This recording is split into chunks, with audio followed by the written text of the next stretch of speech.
Rights to freedom is dead. We're coming to get our check.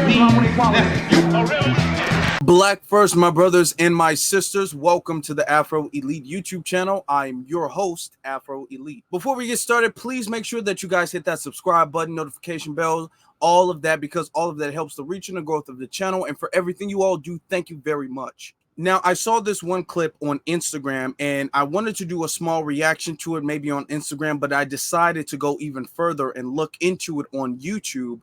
And I saw this comes from it's a podcast called the Culture Report podcast. And I saw the clip that I saw on Instagram, and then I rewound it a little bit to get the context of what led to this conversation. Because, you know, Instagram only allows you to put a small amount of a clip on there. So it kind of skips a little bit from what I saw on Instagram. And when I looked it up on YouTube, I was able to get a better context of the conversation. And I wanted to do a breakdown of it because I think that this conversation needs to be had. I think there's a nuance to this conversation. There were some things I agreed with and some things I disagreed with. And then there's some things that I wanted to discuss because this is an important situation because it pertains to Black businesses. So it's an important situation and conversation that needs to be had, but it has to be handled in a very specific way. So I want you to look into this. We're going to watch this clip. We're going to break this clip down, and then I'm going to give some commentary about the subject myself afterwards. And my reason why is because if you look at her, you can tell that she doesn't like us. Now, right here, they're talking about Bobby Adolph, that white girl who does the awkward interviews with Black people. And I rewound it to this point because, of course, I had some commentary on that subject, but I wanted to get the full picture and to show you guys how that kind of led to the conversation of Black customer service. So that's what we're talking about right now, or he's talking about right now. And you can tell that she doesn't want to be around us. And you can tell that she's playing, the joke is on us. And she's pimping the culture to get big. And I don't understand. And my issue with us as a culture is that we embrace outsiders, even if it's clout, even if knowing that they're not one of us. This is true. And this is something that I've said before. Now, let's just take this and change the races up a little bit. Let's say this was a Black woman. Bobby was a Black woman, and she was going into the Hispanic community, and she was doing a whole bunch of interviews the same exact way Bobby is doing. The only difference is the race. She's going into the Hispanic community, and she's talking about salsa, or she's talking about mariachi, or if she's going into the Asian community and she's talking about their music and stuff like that. They wouldn't appreciate that. They wouldn't even allow that. Not only would they not appreciate it, it wouldn't be allowed for you as a Black person to go in somebody else's culture and to tether off of it, to go into anybody else's culture and to appropriate it. But too many Black people are allowing and giving passes when Bobby does it. And she's going to take the clout from us, go over to that side, get all the money that they won't give us, and then send it back over here to us and do more interviews playing us. Why are we doing it? That's artist for it. No, why would Drake go to her instead of go to Drink Champs? Because why did you feel the need to go that way? I agree. That's our fault. We're going. Black people love to go outside the culture. I would compare her to Funny Marco instead of Drink Champs. I would say, why did Funny Marco? I love it, but she stole Funny Marco's whole swag. Yeah, absolutely. Because it's an awkwardness, and sometimes at least he's funny with it. Yeah, he's funny. And you can tell is that video of her in the strip club with Sukiyana. You could I know you could tell she doesn't like us. She doesn't want to be there, but she's like, this is what I got to do, and I get in my character and fuck these people. Okay, we have to start acknowledging that there are key differences between her and Funny Marco. Even though she got her style from Funny Marco, the thing is that Funny Marco is Black. So when he does it, there's not a condescending vibe and theme to it. There's not a racist vibe and theme to it. When she does it, there's this racist undertone of a white person looking down and being disgusted and being disturbed by the presence of Black people. It's like she gives the energy like she's forced to do the interview and she's uncomfortable around black people. Funny Marco doesn't give that type of energy. So it's very different. So to say, oh, well, she's kind of like Funny Marco. First off, that was his thing. And there's always a white person coming up doing something a black person has already made popping, already made hot, already made cool, and people want to see it. Then a white person comes and then starts capitalizing off of that. But the thing is that it's different when she does it because there's a racist element to it, as well as you can tell because when she does interviews with non-black people, she doesn't have that same energy. If that was just her stick, if that was just her style, if that was just her brand, she would do that with everybody. But she doesn't. She does that when she interviews black people. I do appreciate her meeting a real Atlanta nigga though with Offset, because Offset got with her ass. Yeah, but he was on her ass. Offset should have got with our ass. It shot on the blue couch. Yeah. That's true. And to me, that's the shit that makes us as a culture whack. So hip hop needs to embrace more of the we don't embrace media. our own black media. Exactly. We always want to run to the outside because of whatever reasons, and we don't empower our own. We wonder why we don't control shit. Yeah. Because media influences the entire world. Exactly. The entire world. If we don't have bigger media outlets giving voices to us, then we ain't shit. I feel where he's coming from with this. I do, because when it comes to the Vlad TVs and stuff like that, despite the fact that their videos, his videos is literally being played in court and getting black people locked up, you still got black folks doing interviews with him who won't do the same interview for free when it comes to a black podcast owner or a black host or anything like that. So we do got that the white man's ice is colder energy with a lot of black celebrities who will literally risk their career and do a risky, shady interview when it comes to a non-black, especially white person, but won't do that when it comes to a black person, won't help another black person. And this kind of segues into the theme of the topic we're going to be discussing, because these white folks, Billie Eilish, whatever her name is, popped up literally out of nowhere, out of thin air. And she was getting major interviews, blasted all over the place, didn't have to work for it. This is the thing. When these people from the establishment, now she's a plant, of course, but when these folks come, they don't have to sit up there and do all of the grinding and hard work and labor that a black person would have to do to get the recognition, to get the credibility, to get the brand up and up enough to do that type of interview with those big celebrities. She just poofed out of nowhere and she's getting back-to-back interviews with big black celebrities. So this goes to show that white women, really the dominant society, doesn't have to put in as much work to get black support as black people do. We are just song and dance motherfuckers, and I don't understand that. We do that with everything, though. We do that with Black Dollar. Once we get a dollar, we don't go spend it with other black brands. We go and run and jump outside our culture. I'm not spending nothing with a black brand because it's a black brand. Now, I had to let the beginning part play out, not only because I had commentary on it, but I wanted you to get how the conversation led to this in the context behind it. Everything, I was agreeing with what he was saying. Now, this is where the conversation went real left. I don't like that narrative either. Let's spin with black. Everybody else does it. Black people, no the fuck they don't, Tamara. You can stop with the slick marks. It don't work. Bottom line is this. Asians don't care if you have good products. Can I fucking get my point out, bro? Okay, then shut the fuck up. Let me get my point out. Let me get my point out. Go ahead. Bottom line is this. No, I'm not going to say the same thing. No, it's not. The product's not good. I'm not sure what that was about or if there's anything like behind that, like any issues or anything like that between them two, but he did not have to blow up like that. Like, he just kind of just like got real triggered. And I get she interrupted him, and she shouldn't have, but he did not have to blow up like that. Like, that was really extra. I don't want anyone supporting Ray because Ray is black. I want people supporting Ray because Ray is excellent.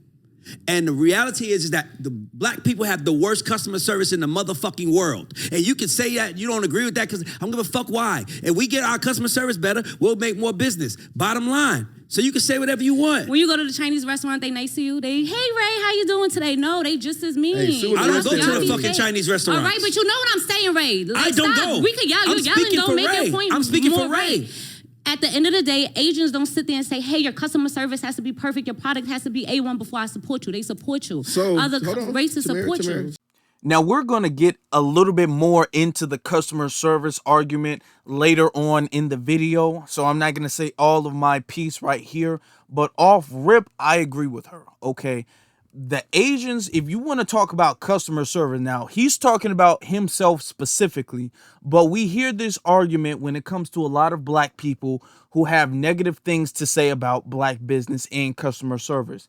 Now, I'm not even going to necessarily say his experiences are unvalid or wrong, and I'm not going to say there isn't room for improvement when it comes to black customer service, because there definitely is. But for him to come off and be all like, man, black people have the worst customer service in the world, when she brings up Asian customer service, Asians have been known to lock the doors and beat their customers. These other ethnic groups have been known to literally physically attack their customers. So when you talk about customer service is the worst in the world in comparison to who?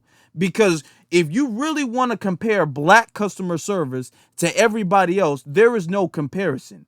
And nobody makes the argument that they don't shop at Asian-owned businesses because their customer service is bad. And you damn sure don't see an Asian person getting up on any platform ever and saying, well, you know, Asians just got terrible customer service, so I'm just not going to support Asians.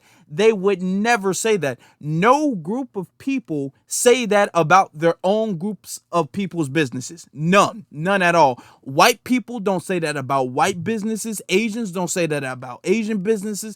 Indians don't say that about Indian businesses. It's only a black person who will get on a platform and talk negatively about their own people's business. And I'm not saying that it can't be done in a constructive way, or that it shouldn't be done and you should act like all black businesses are perfect, and because that's not true. And you have to be honest if you want to see progression within black businesses. So there's room for that, but there's a way to go about it. All right. To get on a platform and say that black people have the worst customer service in the world is inaccurate. And it puts a bad stigma on all black businesses when only a handful of black businesses have bad customer service, so much to the point where you got to put it on blast. So there's a way to go about it, even if you're going to criticize black businesses, which I'm not saying you can't do, but there's a way to go about it. So Sue in the West End from American Deli she's a very customer service driven individual. She understands. Shout out to the one Asian. Oh my God.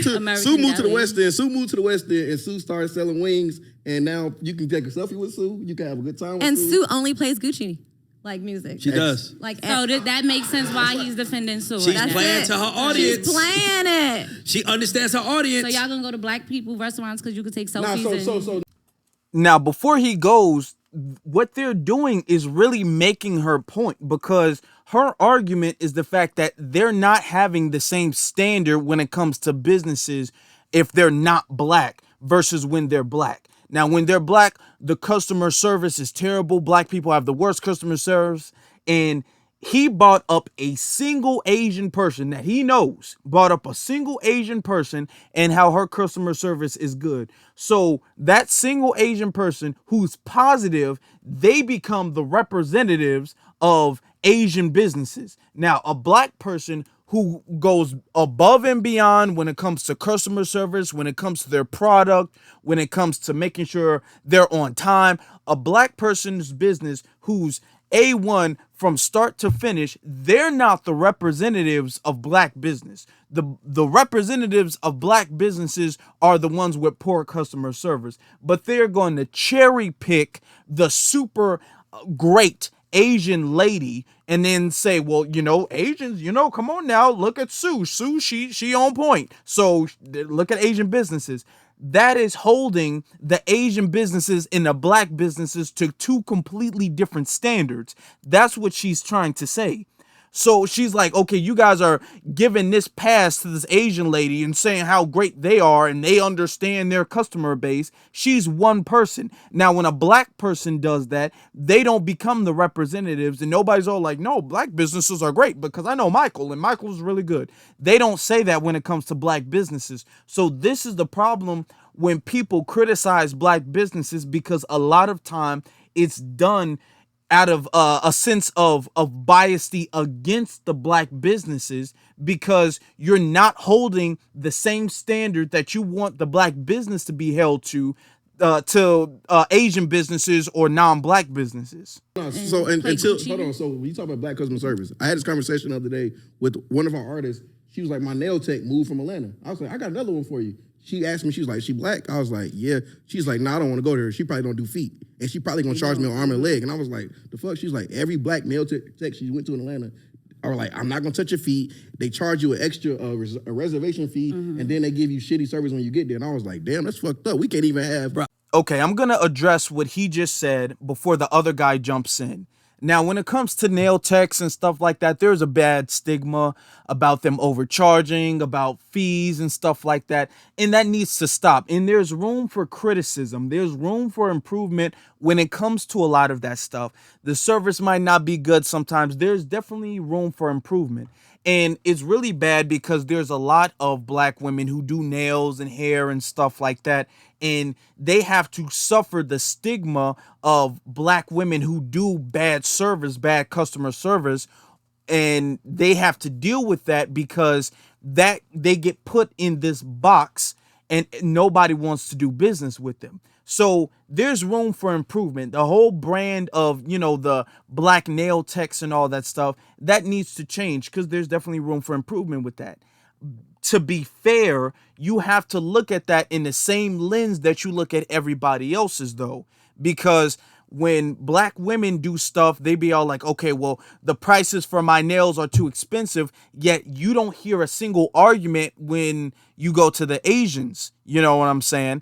When you go to them, whatever they charge is however much you're gonna pay. When you go to a white establishment, whatever they charge is however much you're gonna pay, and you don't complain about it. The only time you ever hear black folks start complaining about the price is when they're doing business with other black folks. When it's anybody else, and I don't really want to hear the excuse that, well, black people just charge more than everybody else. That just doesn't make sense. Now, there are some businesses, I will say this, because I'm trying to be as fair as possible. I will say this, there are some black, especially like starting up, and you really starting to try to get your money right for your business, and you going above and beyond with the charge. There are businesses, black businesses, that do that, or that charge more and the service doesn't equal the charge. So I'll say that, all right? I'm not going to sit up here and act like black businesses can do no wrong and there's no room for improvement. I will give it that.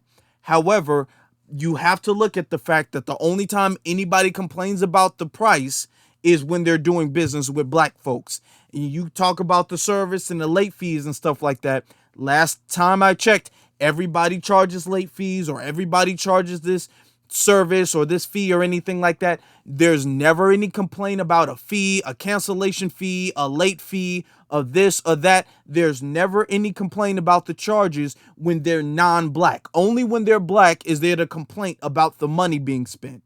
I spend $500,000 a year on bullshit, bro. And I love spending money. And the reason why I don't spend with black establishments like that, because they got fucked up attitudes. They don't even give you a smile. They don't even say, hello, how you doing, man? I take your order. But I'm supposed to keep spending with them because they look like me? Fuck that.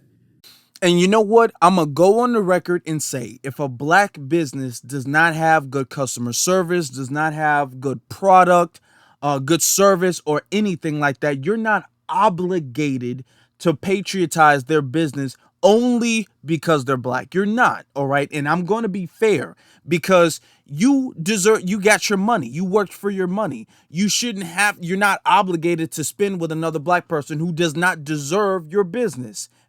So let's be 100% fair with that. Black businesses do have to have a set of standards about how they treat customers. That needs to be a conversation that needs to be had. Now, I'm going to asks this rhetorical question. He says he spends $500,000 on nothing. That's exactly what he says. Spends $500,000 just essentially blowing it. So when you go to the Gucci store, when you go to the Prada store, now I'm not sure where he buys his stuff from, but when he goes to these other stores, do they greet him with a smile? Do they roll out the red carpet for him? Because we got several videos of black celebrities going into these stores and being discriminated against, going into these stores and none of the tellers want to talk to them. That even Oprah herself has had that problem where she went into a store, one of these white luxurious stores, and nobody wanted to even talk to her. So this is my question. If you're saying that the reason why you don't shop at black-owned establishments is because of the customer service, that means that the customer service from these non-black corporations must be rolling out the red carpet and giving you water while you're walking in the door in order for you to do business with them? Or are you holding them to a different standard? The rich are gonna, the people that are gonna rise to the top, the people that understand what it takes to win. Not the people that feel like you should let me win because they let them win. That's not how you win. And the art of customer service is like almost, I don't know where it went, but like it's very important. Like think about anything that you're doing, even selling a product, it's about the service behind it. So I think we have to amplify It is the that only more. thing that matters. The only thing that matters is the service. We are in the service business. I am in the service business. I am successful. 16 years later, I love Tehran. Guess why you love Tehran? Because Tehran understands when I walk in this bitch, I'm a service. Yeah. You don't look at this bitch and walk here like I'm the biggest songwriter in the world. Y'all all need to bow down to me. That's why we rich. And my thing is a black man that has made millions of dollars and want to see other black people make millions of dollars. I know the one thing that's the difference is the fucking attitude. That's why I yell, because the attitude is the difference. And if you fix your attitude, everything else will follow. But you think, well, they ain't got to fix their attitude. Well, we ain't them. We ain't them. Because if we was them, we would be where they are. We are us. And the thing that's holding us back is we don't treat each other with respect. We don't treat each other like we're thankful. We don't. I worked at McDonald's and I worked at Chick-fil-A. That changed my life. When I worked at McDonald's, they told me the goal is to get the customer out in 45 seconds. 30 seconds or less. That was the goal. They ain't say smile. They ain't say none of that. They said the goal is to get them in and out 30 seconds. When I went to work for Chick-fil-A, they was like, we're going to pay, they asked me how much I made per hour. I told them. Then they said, we're going to pay you $2 extra for that. Then I'm 16, Dina. $2 extra an hour is a lot when you're 16. So he was like, and I smiled. And he said, you know what I'm giving you that extra $2 for? Your smile. I don't care if you're cooking. I don't care if you're sweeping. I don't care what you're doing. You need to have a smile on your face. And meanwhile, that's why when we see a Chick-fil-A, you'll see fucking 50 cars in line and you'll wait, right? But if you see a McDonald's with 4 cars, you're like, the line's too long, right? Because they don't fucking stress customer service. Now, when he talks about the importance of customer service, I agree. I agree very 100% when he talks about how important and crucial customer service is.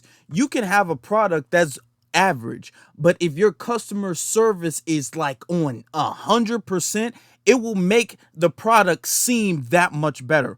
Customer service is a very crucial and underrated, the most really underrated aspect when it comes to business. People miss that all of the time. People thinking that the product needs to be good. The product does need to be good, but the customer service will make or break the product. The product could be great, but if the customer service is bad, it will make people not want to do business with you despite how great the product is. Or if the product is average, if the customer service is phenomenal, it will make people want to continue doing business with you despite the fact that the product could be better. So I will give him that. Customer service is a must, and it definitely needs to be discussed among black businesses because there are black businesses that do need to get their customer service up. I definitely agree with him on that. Now, when he uses the analogy when it comes to McDonald's and Chick-fil-A, there are some differences. He's making a comparison. I think his comparison is a reach. I'm going to say, because first off, McDonald's, its brand is different from Chick-fil-A's brand. Their thing is about speed. It is not really about customer service. He's saying that McDonald's, people don't wait for McDonald's like they wait for Chick-fil-A because McDonald's doesn't have customer service. Well, people don't wait for McDonald's because McDonald's doesn't sell as high quality food. Nobody is comparing a meal from Chick-fil-A, a chicken sandwich from Chick-fil-A, to a McChicken. You know, McDonald's brand is food at a cheap price or cheaper than other fast food establishments, and it's fast. Chick-fil-A does not have the same brand. It has a very friendly family vibe brand. So the total brands are different. That's why people will wait at Chick-fil-A longer than they'll wait at McDonald's, because number one, you're getting higher quality food. Number two, when you go to Chick-fil-A, you don't have the expectation of, I need to hurry up and get out like you do McDonald's. The brand is different. So there's a couple of other reasons, despite customer service, why somebody might wait at Chick-fil-A versus McDonald's. So hold on, stop.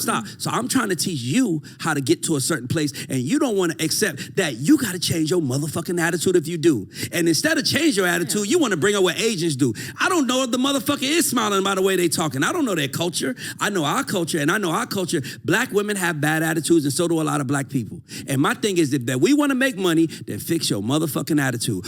See, this is what I was talking about holding other businesses to a different standard. What do you mean, I don't know if they're smiling or not? I don't know their culture.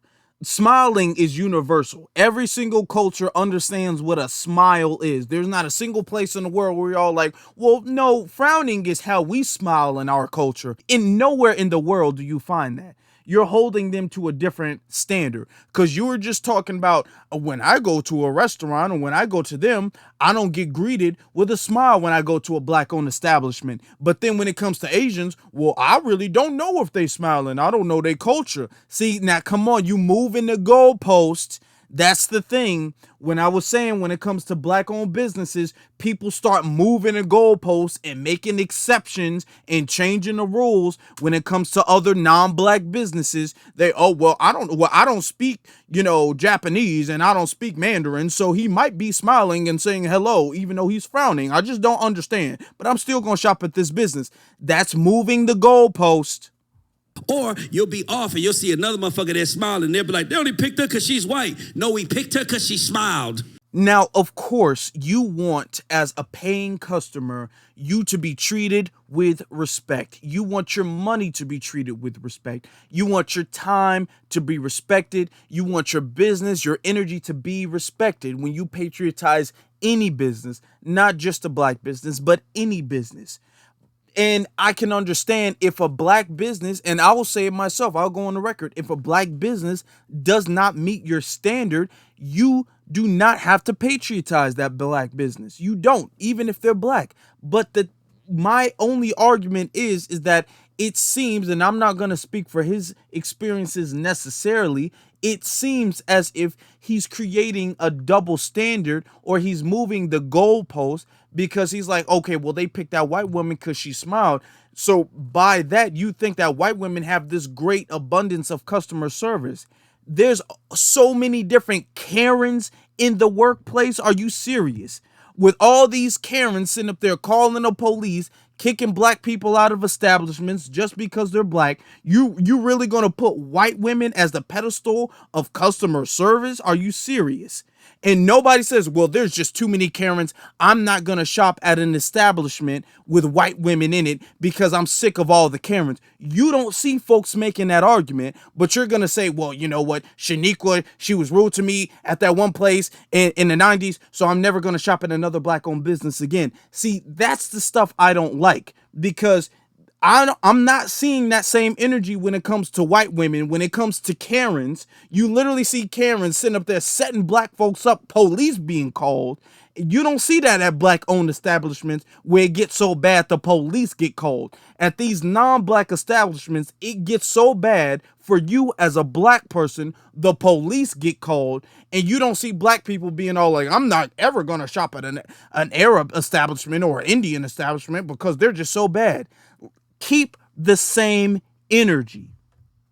So let's say for a fact that he was only speaking on his experience just based off of the way he worded some of the certain things by saying black people have the worst customer service in the world and all of this stuff. Like these other cultures are literally known for scamming people. Black Americans, now let's just talk about Black Americans, foundation Black Americans. We're not known for our businesses being scam businesses. We're not known for a proxy scheme or whatever they say. We're not known for that.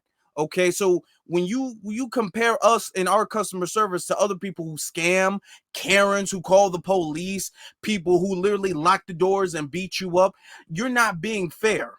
All right, now you're going to pick the very best of their customer service and then compare that to the customer service of some hood rat with who does nails on the side on the weekends or something like that. Like let's be very fair. Let's compare the well organized established family business in the Asian community to the well organized established family business in the Black community, and let's check out their customer service. You know what I'm saying? Let's compare apples to apples. Let's not compare their best apple to our worst apple and say, man, you guys have bad apples. That's not fair. And that puts a bad stigma on Black businesses and Black customer service. Now, with that being said, there is room to criticize Black customer service. I can tell you myself, I've experienced bad customer service coming from Black businesses. I can say there is room for improvement when it comes to Black customer service when it comes to Black businesses. There's been times I've been there, I've been trying to order some food or pick some food up, and I'm waiting and I'm seeing people walk around in the back, and I'm sitting up there at the window waiting, and people are looking at me and just like not paying attention. I don't even get a hold on, sir, we're on our way or anything like that. Somebody will be with you shortly. Just completely ignoring me. That has happened. I have had to deal with situations at Black businesses where the employee seems like they're getting frustrated with me if I order something or I didn't like a certain thing on the menu or something like that, and I'm talking to them and I have to de-escalate situations with them. I'm telling you, myself, even though I am a big advocate of Black-owned businesses, I have had bad and negative experiences at Black-owned businesses that I'm not going to patriotize ever again. That is my first and last time ever going to that Black-owned business. But you don't see me saying, because I've had a bad experience at this restaurant, at this with this business, buying these clothes or anything else, I'm never going to support Black people, or I'm going to have this stigma. I'm reluctant to support a Black business because of a handful of Black businesses. Because to be very honest, most of the time I've experienced good customer service from Black businesses. Now, we do have to understand, with that being said, even though majority, and I'm just speaking on my experience, even though majority of the customer service is good, we still have to understand, because it is a Black-owned business, you have a negative stigma.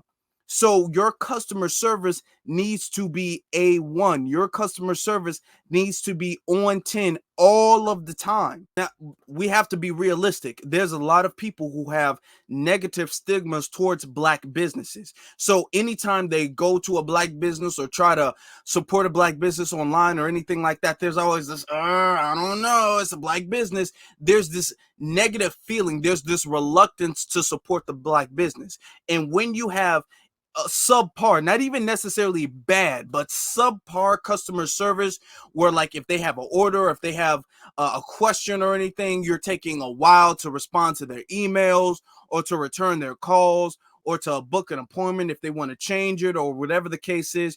If your customer service isn't good, even if it's just subpar, then it's gonna magnify the negative stigma of the Black-owned business, and that's just gonna hurt the Black-owned business, and it's going to create a bigger stigma. Is going to darken the cloud that's already above Black-owned businesses as a whole. So when you're a Black-owned business, you have to have good customer service. Okay, it doesn't even matter if the food might be delicious food, the product might be really good, the clothes might be really high quality. If your customer service is bad, if your website isn't up to date and somebody's asking you questions through email or text or anything like that, and you don't want to return the email or you don't want to return the call, or they're asking for update to the menu or something like that, and you give them an attitude or anything like that, that ruins the experience. Okay, and it's already amplifying, and what you're doing is amplifying the negative feelings that some people might have, and you make the people who try to advocate, such as myself, for Black-owned businesses, you make our job that much harder when you do that. So there absolutely is room to criticize Black-owned businesses, just like I did. There's room to criticize, and the criticism is necessary, is warranted, and it needs to be done because we want Black businesses and Black customer service to improve. Still, though, there is a way to do it. I would never just blatantly say, now Black-owned businesses, that ain't for me. I would never say that, and I don't think you should say that, because, and I'm gonna play this clip from our podcast, the For the Culture podcast, because you never, ever, ever see any other ethnicity say that, well, as an Asian person, I've been to a couple Asian-owned businesses and they were terrible to me with the customer service, I'm not going to their business. They would never say that.